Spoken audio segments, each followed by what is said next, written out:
Rien ne va plus à Nusayrat. Le camp de réfugiés a vécu une nuit d'horreur. Une frappe sioniste a détruit un bureau de poste, transformant cet espace de vie en un champ de ruines. Au moins 40 martyrs et 50 blessés ont été recensés.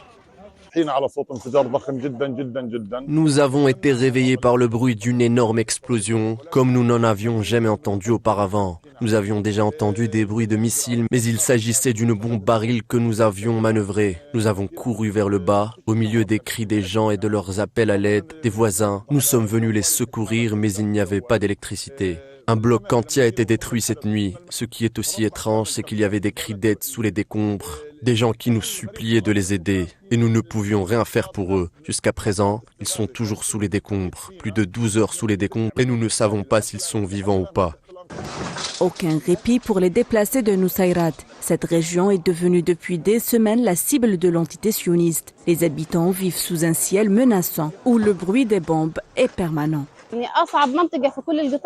La zone la plus à risque de toute la bande de Gaza est Nusayrat, car on n'est pas en sécurité chez soi ni ailleurs. On ne sait pas quand un missile va tomber sur nous et quand on va mourir. Tout le monde est à la limite dans ce pays.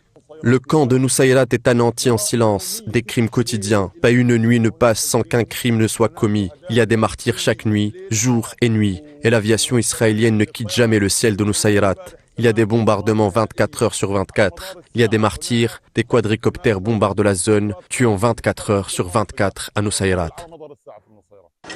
Alors que les appels à un cessez-le-feu restent sans réponse, les habitants de Gaza, eux, continuent à payer le prix le plus lourd. Un génocide à ciel ouvert qui interroge le monde. Combien de temps encore le silence international perdurera-t-il face à cette escalade sioniste? Un génocide qui tombe au fil des jours dans l'oubli et l'indifférence, donnant un sentiment d'abandon aux Palestiniens.